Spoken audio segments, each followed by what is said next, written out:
नमस्कार दोस्तों, आप सभी का study for UPSC PC channel में स्वागत है। 68 बीपीएससी पीटी रिजल्ट के बाद से शुरू करना काफ़ी मुश्किल हो रहा है कुछ स्टूडेंट्स के लिए, और जायज़ है ये आपका दिक्कत जो आपके फेस कर रहे हैं अभी, ये जायज़ है। इसमें कोई ऐसा नहीं होता है कि एक कोई छड़ी घुमाए और अचानक से आप मोटिवेट होकर पढ़ना शुरू कर दें, लेकिन अल्टीमेट तो वही करना ही पड़ेगा और कोई चारा नहीं होता है। तो इसलिए आज हम लोग मुख्य रूप से जो बात करेंगे वो है आपका 68 मेंस, 68 और 69 दोनों मेंस को लेकर, क्योंकि 68 का जो रिज़ल्ट आया तब से मैसेज कर रहे हैं कि मेंस की किस तरह से करें उसको समझा दीजिए। पहले पढ़ना तो शुरू करें बच्चे, तब तो मैं पढ़ाना भी शुरू करूं। अभी तो मूड ही अलग है।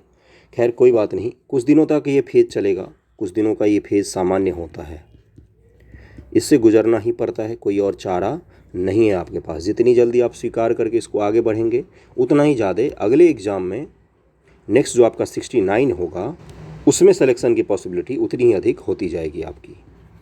ओके, तो इसलिए अभी स्वीकार कीजिए इस चीज़ को। और कल मैंने जो बोला था तो बहुत सारे लोगों ने पॉजिटिव रिस्पांस दिया। उन्होंने देखा बैठ कर कि उन्होंने क्या गलतियाँ की है, कहाँ पर क्या रह गया है, और छोटे छोटे थोड़े थोड़े नंबरों से जिनका नहीं हुआ है, जैसे 2 नंबर, 5 नंबर, 10 नंबर, ये सिर्फ़ और सिर्फ मेहनत नहीं होता। ऐसा नहीं होता कि आपने मेहनत नहीं किया, ये कुछ परिस्थितियाँ भी होती है जिसके कारण 1 नंबर, 5 नंबर, 2 नंबर से नहीं होता। इसमें ऐसा बिल्कुल नहीं है कि आप उसके लायक नहीं थे, ऐसा कुछ। ओके, तो आज हम लोग जिस चीज़ पर मुख्य रूप से बात करेंगे वो मैं डिटेल में बता देता हूँ। और मेंस को रिगार्डिंग कि अभी तो आपको जिनका 69 बीपीएससी देना है उनको भी मैंने बोला हुआ है कि जुलाई तक आप मेंस की ही तैयारी करेंगे। जो 68 देंगे उनके लिए तो अब करो या मरो का समय है। जुलाई के बाद फिर पीटी के मूड में आ जाएंगे। अगर मेंस का ढंग से आप पढ़ाई करते हैं तो पीटी 90% के करीब में आपका तैयार हो जाता है। 80 से 90% पीटी में जो ही चीज़ें आती है जो मेंस में आप क्वेश्चन में फैक्ट लिखते हैं, करंट अफेयर के फैक्ट लिखते हैं, तो उसी में से सवाल मैक्सिमम पीटी में बनाए जाते हैं। तो इस चीज़ का ध्यान रखिएगा। हाँ, पीटी में क्या है, जैसे मेंस में आप एंशिएंट हिस्ट्री नहीं पढ़ते हैं, मिडिवल हिस्ट्री नहीं पढ़ते हैं, लेकिन ये पीटी में आपको अलग से पढ़ना पड़ेगा। एनसीईआरटी तो अभी आप पढ़ ही रहे होंगे, जल्दी से इसको समाप्त कीजिए। अब तो 1 महीना से ज़्यादा हो गया आपका एग्ज़ाम हुए ना, तो इसको जल्दी से समाप्त करके 2 बार फिर आप रेफरेंस बुक पर आ जाइए। आंसर राइटिंग साथ साथ में करते रहना है, जिससे आपका क्या हो, जुलाई तक मेंस के साथ साथ आपकी प्री की अच्छी खासी फैक्ट भी तैयार होकर नोट्स में आ जाएं, आंसर के फॉर्म में आ जाएं, जिसको आप रिवाइज जब करेंगे तो आपको ढेर सारा फैक्ट टॉपिक सब कुछ रिवाइज हो जाएगा। इस चीज़ का ध्यान रखिएगा। अगर चैनल पर नए तो सब्सक्राइब ज़रूर कीजिएगा और ग्रुप ज्वाइन कर लीजिएगा। मुझसे कुछ पूछना होता है तो इंस्टाग्राम आईडी रहता है, वहाँ पर पूछ सकते हैं। जैसे ही मुझे समय मिलता है मैं आपको जवाब ज़रूर देता हूँ। ओके, अब बात करते हैं 68 मेंस की या 69 मेंस की। जो लोग भी 69 दे रहे हैं, 68 मेंस जो है 12 मई से, तो इस तरह से तैयारी कीजिए कि आपका मई जून तक पूरा का पूरा मेंस कम से कम 2 बार रिवाइज कर ले आप जुलाई तक।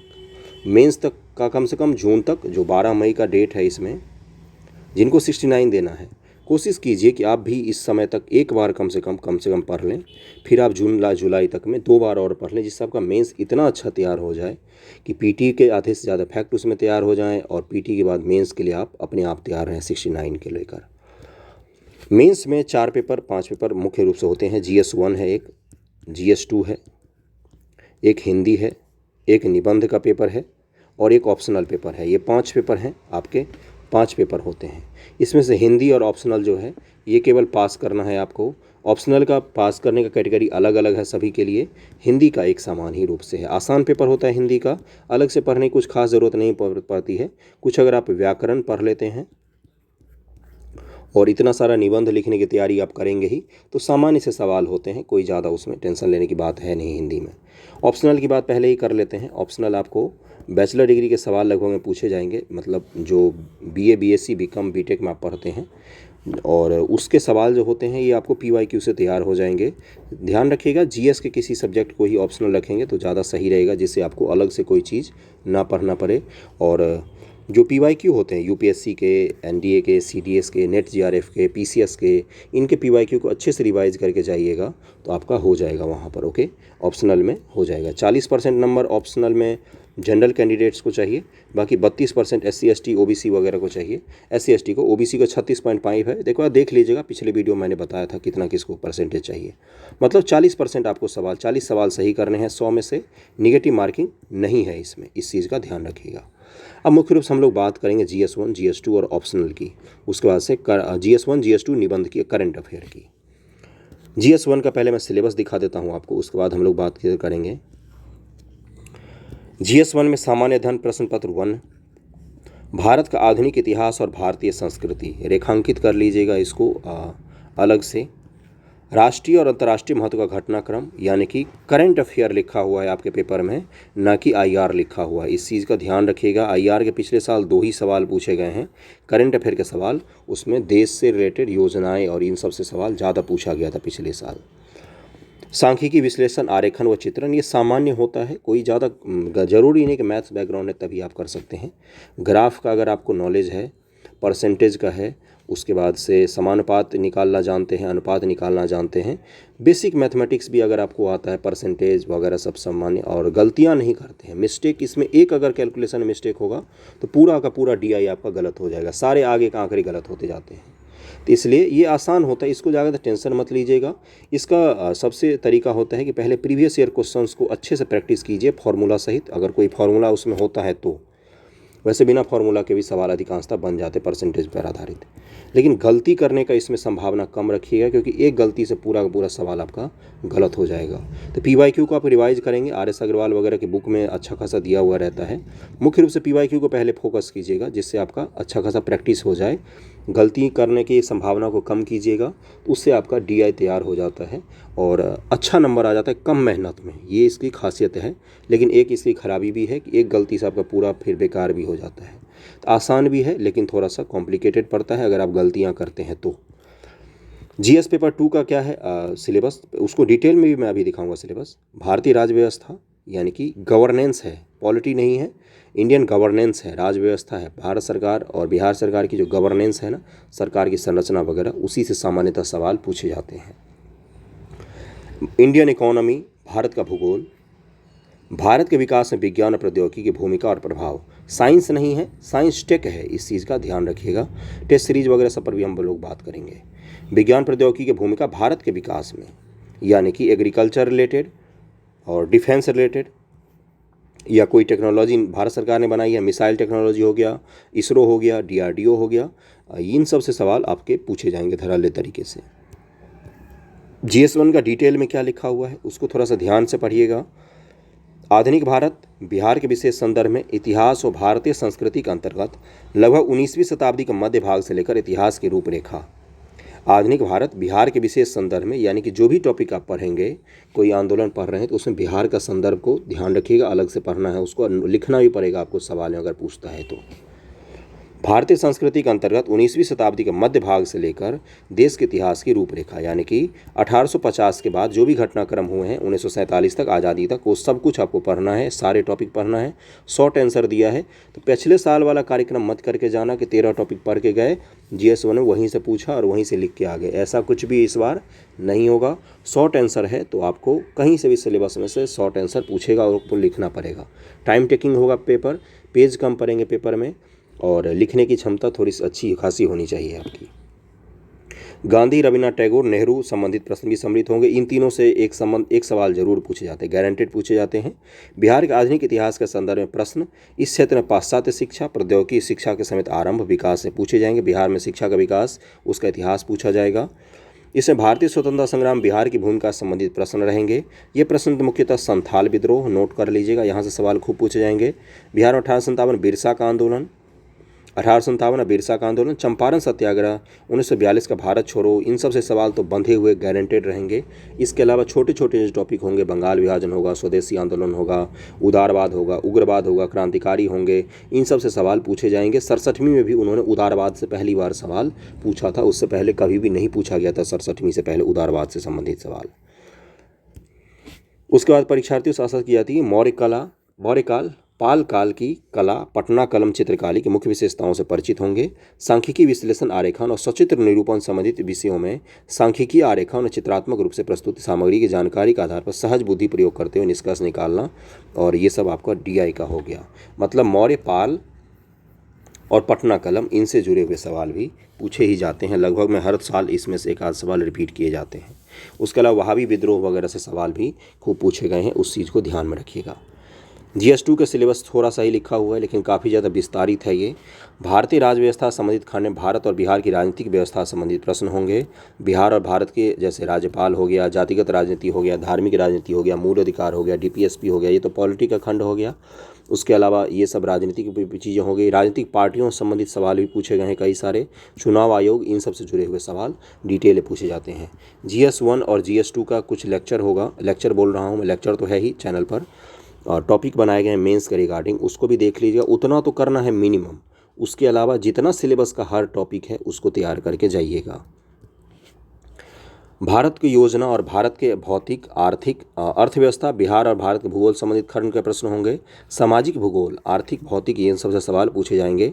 भारत के विकास में विज्ञान प्रौद्योगिकी का महत्व, प्रभाव से संबंधित तीसरे खंड में ऐसे प्रश्न पूछे जाएंगे जो भारत और बिहार विज्ञान प्रौद्योगिकी के महत्व के बारे में उम्मीदवार की जो जानकारी है उसकी परीक्षा किया जाएगा। प्रायोगिक पक्ष पर बल दिया जाएगा, मतलब जो उसका एप्लीकेशन क्या होता है। जैसे नैनो टेक्नोलॉजी आप पढ़ के गए, आप नैनो पढ़ के गए, एक सेकंड रुकिए, आप नैनो पढ़ के गए, लेकिन उसका वो क्या पूछेगा कि इसका प्रयोग कहाँ पर कर सकते हैं, एग्रीकल्चर में इसका क्या प्रयोग हो सकता है, और वॉर में इसका क्या, डिफेंस में क्या प्रयोग कर सकते हैं हम लोग, फार्मा में इसका क्या प्रयोग कर सकते हैं। इन सब से जुड़े हुए सवाल आपसे पूछे जाएंगे। अब आते हैं किस तरह से पढ़ना चाहिए। पिछले साल वाला ढर्रा नहीं अपनाना है। जो भी सिलेबस में टॉपिक लिखा हुआ है, पूरे सिलेबस को, एक एक टॉपिक को कंप्लीट कर लीजिए। जितना भी समय है उसमें आसानी से हो जाएगा, कोई बड़ी बात नहीं है। किताबें बता चुका हूँ बहुत बार, अब नहीं बताऊँगा। सिलेबस कंप्लीट करने के बाद रिवीजन के लिए जो आप कंप्लीट करेंगे बुक, वही तो होगा सबसे बेस्ट। बाकी UPSC और PCS के PYQ मेंस, ये सॉल्व बुक जहाँ से भी मिले उसमें से ज़रूर इसको करके जाइएगा। क्यों मैं कह रहा हूँ, हिस्ट्री ऑप्शनल का पिछले बार पैटर्न बदला था, मतलब सारे ही ऑप्शनल का बदला था। तो हिस्ट्री ऑप्शनल के मैंने पेपर को अच्छे से देखा था, तो उसमें जितने भी सवाल पूछे गए थे 95% PYQ थे। UPSC और PCS के PYQ से उठा के पूछे गए थे। पहली बार उसमें भी शॉर्ट आंसर इंट्रोड्यूस किया गया था, पहली बार यहाँ भी शॉर्ट आंसर इंट्रोड्यूस किया गया है। तो GS1 GS2 में मैक्सिमम सवाल आपको UPSC और PCS के PYQ से मिलेंगे। एग्ज़ाम देने के बाद मैं मिला कर आपको दिखा दूँगा। बाकी बात रही करंट अफेयर की। करंट अफेयर में जो भी सवाल आएंगे वो आपका IR का एक सेक्शन होगा। पॉलिटी में भी करंट अफेयर सवाल पूछे जा सकते हैं क्योंकि शॉर्ट आंसर है। इकोनॉमी में भी सवाल करंट अफेयर से पूछे जा सकते हैं। भूगोल में भी सवाल करंट अफेयर से पूछे जा सकते हैं, और योजनाएं वगैरह भी करंट अफेयर से जुड़ा हुआ सवाल GS1 GS2 दोनों जगह पूछा जा सकता है। साइंस टेक में भी करंट अफेयर से रिलेटेड सवाल पूछे जाएंगे आपके। तो इसके लिए बेस्ट है कि किसी एक मैगजीन को फॉलो। मैगजीन में आपका IR का सेक्शन मैं कंप्लीट करा रहा हूँ चैनल पर, वो आपको मिल जाएगा। करंट अफेयर के लिए विजन का मैगजीन आता है, वो मंथली मैगजीन बेस्ट है। 365 भी अगर आप ले लेते हैं, जो दिसंबर जनवरी तक का आया है, या उसके बाद का भी जो उसमें मिल जाए टॉपिक आपको, या मंथली मैगजीन फॉलो करना चाहें तो दिसंबर जनवरी के बाद के मंथली मैगजीन को भी फॉलो कर सकते हैं। वहाँ से मैक्सिमम सवाल आपके पूछे जाएंगे। और अगर कोई योजना चर्चा में है, जैसे G20 वगैरह चर्चा में, या कोई भारत सरकार की योजना चर्चा में है, कोई कार्यक्रम चर्चा में है, या कोई एक्ट या कोई सुप्रीम कोर्ट का फैसला, जैसे मानहानि का मुकदमा भी राहुल गांधी वाला मानहानि का मुकदमा बहुत ज़्यादा चर्चा में है। तो मानहानि से जुड़े हुए विशेष प्रावधान आपसे पूछे जा सकते हैं पॉलिटी के सवालों में। और GS1 में भी अगर पूछ लेता है वो, तो कोई दिक्कत की बात है नहीं, क्योंकि अग्निवीर योजना जो है वो पिछले साल GS1 के सवाल में करंट अफेयर पूछे गए थे। तो इस चीज़ का ध्यान रखिएगा, इसी हिसाब से पढ़िएगा।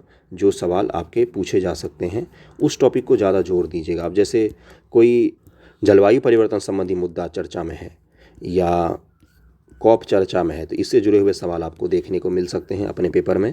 GS1 GS2 कहीं से भी पूछ सकता है वो, इस चीज़ का ध्यान रखिएगा। क्योंकि पिछले साल पॉलिटी का एक सवाल जिसमें था कि क्या भारत की जो राजनीतिक प्रणाली है उसमें संवैधानिक बॉडीज़ हैं उनका दुरुपयोग किया जा रहा है, इस तरह का सवाल था, और ये GS1 में दिया गया था। इसलिए इसको ध्यान रखिएगा कि सवाल इधर का उधर हो सकता है, क्योंकि करंट अफेयर है। करंट अफेयर दोनों ही पेपर में इंक्लूड किए जा सकते हैं, भले ही GS1 में लिखा हो, लेकिन पॉलिटी के सवाल करंट अफेयर से टचिंग करते हुए पूछे जा सकते हैं, रिलेट करके पूछे जा सकते हैं। इस चीज़ का ध्यान रखिएगा। निबंध के पेपर की बात करते हैं। निबंध का पूरा प्लेलिस्ट मिल जाएगा आपको, GS1 का भी मिल जाएगा, GS2 का भी मिल जाएगा, वहाँ से आप उसको पढ़ सकते हैं। निबंध आपको खुद से ही लिखना पड़ेगा। 100 नंबर के 3 निबंध हैं। ये गेम चेंजर होगा, क्योंकि सब नहीं लिख सकते हैं 100 नंबर के 3 निबंध। लिखेंगे भी तो भटक जाएंगे। सोचने समझने की कैपेसिटी होती है। जिनको प्रैक्टिस होगा, क्या ये सीखा नहीं जा सकता? क्या ये कला होती है? बिल्कुल नहीं, प्रैक्टिस करके आप सीख सकते हैं। प्रैक्टिस करने के लिए समय बिल्कुल कम बचा हुआ है, अब आपको पहले से ही प्रैक्टिस करना चाहिए था। तो निबंध 3 लिखना पड़ेगा आपको, जिसमें एक होगा मूर्त विषय, एक होगा अमूर्त विषय, मूर्त होगा, अमूर्त होगा, और एक बिहार स्पेशल होगा। सामान्य शब्दों में बोलूँ तो सब्जेक्टिव होगा, जैसे मान लो महिला समस्या हो गया, पॉलिटिकल समस्या हो गया, प्रदूषण हो गया, पर्यावरण प्रदूषण हो गया, जल संकट हो गया, ये सब क्या है, सब्जेक्टिव है। इन सब पर लिखना आसान होता है। फैक्ट्स वगैरह आपको तैयार रखने होते हैं, इन सब पर लिखना आसान होता है। अब जैसे कोई कहानी दे दिया कि, या कोई पंक्ति दे दिया, जैसे ब्रह्मम सत्यम जगत मिथ्या, ये अमूर्त विषय हो गया, इस पर लिखना थोड़ा सा कठिन होता है। तो इस तरह की चीज़ों को प्रैक्टिस करके जाइए, क्योंकि गारंटेड है कि एक सवाल वैसा पूछा ही पूछा जाएगा, कोई उसमें दो राय नहीं है। बिहार स्पेशल है, बिहार से संबंधित मुहावरे वगैरह पूछे जा सकते हैं, और उस मुहावरे के पहले आपको अर्थ पता होगा तब तो आप लिखेंगे। इस चीज़ का ध्यान रखिएगा। तो थोड़े बहुत मुहावरे, लोकोक्तियाँ, कहानी, किससे, बिहार से संबंधित चीज़ों को आपके बारे में आपको पता होना चाहिए। कल्चर के एस्पेक्ट से ज़्यादा ध्यान रखिएगा, कल्चरल में ही जोड़ कर पूछा जाएगा। बिहार की समस्याएं अच्छे से पता होना चाहिए। मूल चीज़ होता है कि जितना ज़्यादा आपका लेखन शैली बढ़िया होगा, प्रैक्टिस जितना अधिक आपका करके जाएंगे, उतना ही अच्छा आपका बनेगा निबंध में लेखन। और कोई इसका तरीका तैयार करने का है नहीं। थोड़े बहुत डेटा आप तैयार कर सकते हैं, जैसे एग्रीकल्चर से संबंधित, महिलाओं से संबंधित, क्राइम से संबंधित, विकास डेवलपमेंट से संबंधित, इकोनॉमिक्स के कुछ डेटा हो, लैंगिक डेटा हो, या फिर उद्योग धंधों से संबंधित डेटा हो, जिसको आप कहाँ पर यूज करेंगे, आप अपने लेख में बीच बीच में लिखने में यूज करेंगे उसको। इसके अलावा और आप लेख के, निबंध के पेपर की और कोई तैयारी कर नहीं सकते हैं। बस आपकी सोचने समझने की शक्ति जितनी ब्रॉड होगी, जितना ज़्यादा आयामों को आप सोच सकते हैं, बस उसी पर निर्भर करेगा कि आप ऐसे कितना अच्छा लिखते हैं। बुक वगैरह मैं बता चुका हूँ, प्लेलिस्ट में जाकर देखिएगा, गाइडेंस प्लेलिस्ट होगा, या निबंध का प्लेलिस्ट में आपको सारे बुक वगैरह मिल जाएंगी। अब आते हैं किस पर, ऑप्शनल मैं पहले ही बता चुका हूँ। 69 BPSC भी जिनको देना है, इसी हिसाब से पढ़िए कि 68 12 मई से पहले आपका कम से कम एक बार मेंस की तैयारी कंप्लीट हो जाए। कंप्लीट का मतलब पूरा का पूरा कंप्लीट हो जाए। ओके, इस सदमे से जितना जल्दी निकल के पढ़ना शुरू कर देंगे उतना ही अच्छा होगा।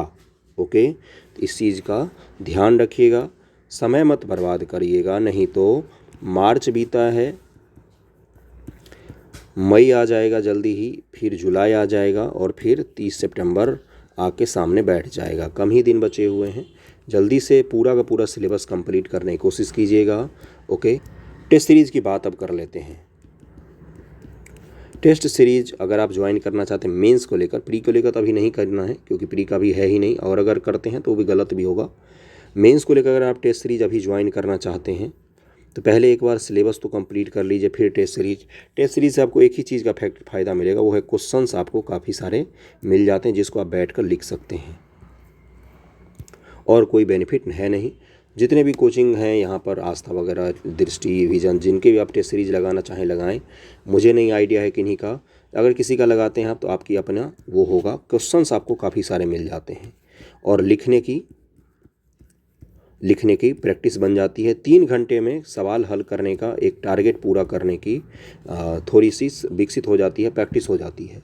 इस चीज़ का ध्यान रखिएगा, वहाँ पर समय और पेज दोनों कम पड़ेंगे, तो इसलिए पहले से ही प्रैक्टिस करके जाना है कि कितने सवाल वहाँ पर लिखने पड़ सकते हैं आपको। ओके, तो टेस्ट सीरीज़ का और कोई बेनिफिट है नहीं। अगर टेस्ट सीरीज़ नहीं ज्वाइन करना चाहते तो बेस्ट होगा कि आप UPSC और PCS के PYQ को पढ़ के लिखने की कोशिश कीजिए। जितना ज़्यादा उसको लिखने की कोशिश करेंगे, वो उतना ज़्यादा आपको मेंस में काम आएगा। जितना ज़्यादा आप लिखते हैं उतना ही ज़्यादा आपको मेंस में मदद मिलेगा। वहाँ से सवाल कॉपी पेस्ट दिखेंगे का मतलब दिखेंगे मतलब दिखेंगे, देख लेना, एग्ज़ाम के बाद मैं दिखा दूंगा आपको। ओके, और तो सारे एस्पेक्ट मैंने बता दिए। GS1 का भी बता दिया है, GS2 का भी बता दिया है, निबंध का भी बता दिया है, ऑप्शनल का भी बता दिया है, करंट अफेयर का भी मैंने बता दिया कहाँ से क्या पढ़ना है, कैसे नहीं पढ़ना है। और सिलेबस